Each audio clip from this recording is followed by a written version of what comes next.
Everyone and welcome to study Medha academy.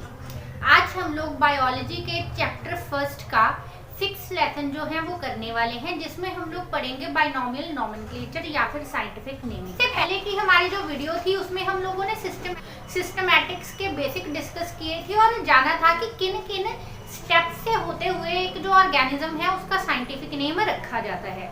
अगर आपने वो वीडियो हमारी अभी तक नहीं देखी तो उस वीडियो को देखने के लिए इस वीडियो में दिया गया आई बटन जरूर दबाएं और उसके बाद आप इस वीडियो को देखना शुरू करें। तो आज का हमारा जो टॉपिक है वो है nomenclature, as you can see on the board. तो देखिए, जो भी ऑर्गेनिज्म होते हैं उनके दो नेम्स होते हैं, एक होता है कॉमन नेम, एक होता है साइंटिफिक नेम। अब कॉमन नेम कौन से हो गए? कॉमन नेम होते हैं वो नेम जो हम लोग अपनी भाषा में किसी भी चीज का लेते हैं।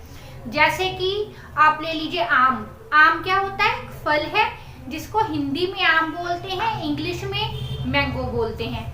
हो सकता है तमिल में उसे कुछ और बोलते हो, मराठी में कुछ और बोलते हो। अब आप सोचिए, अगर एक ही देश में एक चीज के जो कॉमन नेम है वो इतने सारे हो सकते हैं, तो अराउंड द वर्ल्ड, पूरे के पूरे ग्लोब में अलग अलग कंट्रीज हैं जहाँ पे अलग अलग लैंग्वेजेस बोली जाती हैं, तो वहां पे उस चीज के, उस ऑर्गेनिज्म के कितने अलग अलग नेम होंगे। और इन अलग अलग नेम्स की वजह से जो बायोलॉजिकल रिसर्चेस हैं उनमें बहुत ज्यादा प्रॉब्लम आ सकती है। अब आप सोचेंगे वो कैसे? वो इस तरह की, मान लीजिए मैंने अपनी साइंटिफिक रिसर्च जो है किसी और साइंटिस्ट से शेयर करनी है और वो मैंने की है कॉमन नेम्स के साथ। अब वो जो कॉमन नेम है, या तो उनकी भाषा, नामों का अर्थ, उन शब्दों का अर्थ ही कुछ और है, या फिर वो कोई शब्द है ही नहीं उनकी भाषा में। अब उसे तो समझ में नहीं आएगा कि मैंने क्या किया है। और यही बात तब भी लागू होती है जब कोई अपनी इंफॉर्मेशन मेरे साथ शेयर करना चाहेगा, तो इससे होगी ना प्रॉब्लम। इसीलिए साइंटिस्ट ने इस प्रॉब्लम से छुटकारा पाने के लिए हर एक ऑर्गेनिज्म को साइंटिफिक नेम देना शुरू किया।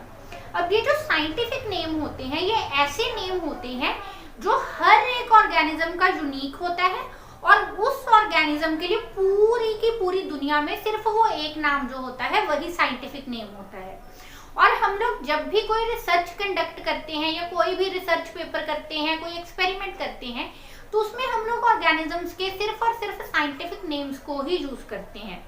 उसकी वजह ये है कि जो साइंटिफिक नेम्स हैं वो दुनिया के हर एक कोने में एक ऑर्गेनिज्म के लिए हमेशा सेम ही रहते हैं, जिस वजह से जो रिसर्च पेपर्स हैं उनको पढ़ना, समझना और आगे कंडक्ट करना आसान हो जाता है। तो उसे बोला जाता है साइंटिफिक नेम। इस तरह के नामों को बोला जाता है साइंटिफिक नेम। लेकिन ये साइंटिफिक नेम्स जो है वो देने किसने शुरू किए? सिस्टमैटिक्स किसने शुरू किया? अगर अभी तक आप लोगों को इस सवाल का जवाब नहीं पता तो हमारा पिछला लेसन जरूर देखें, जिसका लिंक इसी वीडियो के आई बटन में दिया हुआ है। तो अब सिस्टमैटिक जो टर्म है वो दी थी कार्लस लीनियस ने। अब कार्लस लीनियस जो थे उन्होंने सिर्फ और सिर्फ सिस्टमैटिक टर्म ही नहीं दी थी, उन्होंने बाइनोमियल नोमेनक्लेचर को भी इन्वेंट किया था। जी हाँ, जो कार्लस लीनियस थे, फादर ऑफ क्लासिफिकेशन है, वो उन्होंने ही शुरू की थी सिस्टमैटिक्स और साइंटिफिक नेमिंग। लेकिन आपको एक चीज जान के बहुत ज्यादा हैरानी होगी, वो ये कि उन्होंने सिस्टमैटिक टर्म कॉइन करने से पहले ही जो साइंटिफिक नेम्स हैं वो देने शुरू कर दिए थे। जी हाँ, अगर आप लोगों ने हमारी पिछली वीडियो देखी हो तो उसमें आपको पता लगेगा कि जो सिस्टमैटिक टर्म है वो उन्होंने दी थी 1758 में। लेकिन उससे पहले ही जो कार्लस लीनियस थे, कार्लस लीनियस ने साइंटिफिक नेम्स जो हैं वो डेवलप कर दिए थे और उन्होंने अपनी बुक स्पीसी प्लांटेरियम में 1751 यानी कि 1751 में अपनी किताब स्पीसी प्लांटेरियम में बहुत सारे जो प्लांट्स थे उनके साइंटिफिक नेम दिए थे। अब ये जो साइंटिफिक नेम थे इनके दो पार्ट्स थे। देखिए, जितने भी साइंटिफिक नेम है उनके दो पार्ट्स होते हैं, एक होता है जेनेरिक नेम और एक होता है स्पेसिफिक नेम। और इसी रूल के अकॉर्डिंग बाइनोमियल नोमेनक्लेचर की डेफिनेशन है जो कि कहती है, binomial nomenclature is a system of providing organism with appropriate and distinct name. Distinct names का मतलब क्या हुआ? डिस्टिंक्ट नेम्स का मतलब है कि हर ऑर्गेनिज्म के लिए एक यूनिक नाम। तो बाइनोमियल नोमेनक्लेचर क्या है? हर ऑर्गेनिज्म को ऐसे यूनिक नेम देता है जो कि 2 वर्ड से बने होते हैं। फर्स्ट वर्ड होता है जेनेरिक नेम और सेकंड वर्ड होता है स्पेसिफिक नेम। तो अब ये जो जेनेरिक नेम और स्पेसिफिक नेम है ये क्या रिप्रेजेंट करते हैं? देखिए, जो तो होता है generic name, generic name represent करता है उस ऑर्गेनिज्म का जीनस, और जो स्पेसिफिक नेम होता है वो रिप्रेजेंट करता है उस ऑर्गेनिज्म की स्पीसी। तो इस तरह से जो साइंटिफिक नेम है वो हमें किसी भी ऑर्गेनिज्म के पूरी की पूरी क्लासिफिकेशन की डिटेल दे देते हैं। क्लासिफिकेशन की डिटेल ही नहीं देते, साइंटिफिक नेम को स्टडी करने से हम लोगों को एक ऑर्गेनिज्म के सारे कैरेक्टर्स का भी पता लग जाता है। तो इसीलिए साइंटिस्ट जो है उन्होंने साइंटिफिक नेम्स जो है ऑर्गेनिज्म को देने शुरू किए। लेकिन ये जो साइंटिफिक नेम्स हैं इनके कुछ रूल्स हैं। सबसे पहला रूल तो ये कि जितने भी साइंटिफिक नेम हैं ये 2 वर्ड से के बनते हैं, एक जीनस और एक स्पीसी।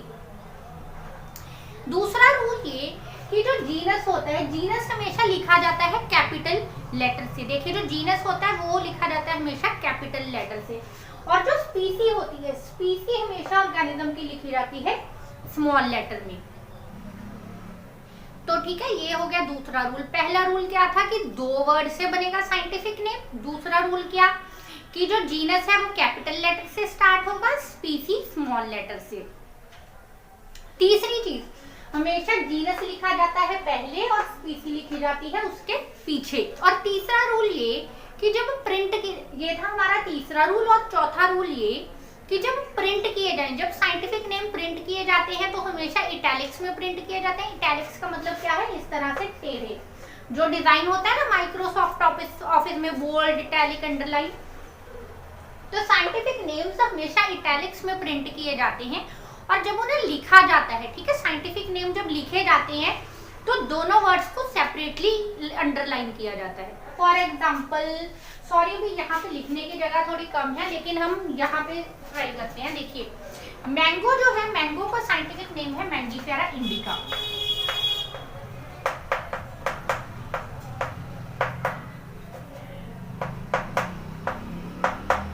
अब देखिए, ये एक प्लांट का साइंटिफिक नेम है, एक प्लांट का एक साइंटिफिक नेम है, लेकिन इसको हम लोगों ने अंडरलाइन करना है तो अलग अलग करना है। ये भी रूल है कि जीनस और स्पीसी को अलग अलग से अंडरलाइन करना है। तो ये कुछ रूल्स हैं जिनको ध्यान में रख के आप किसी भी ऑर्गेनिज्म का साइंटिफिक नेम जो है हमेशा अपनी रिसर्चेस में लिखेंगे।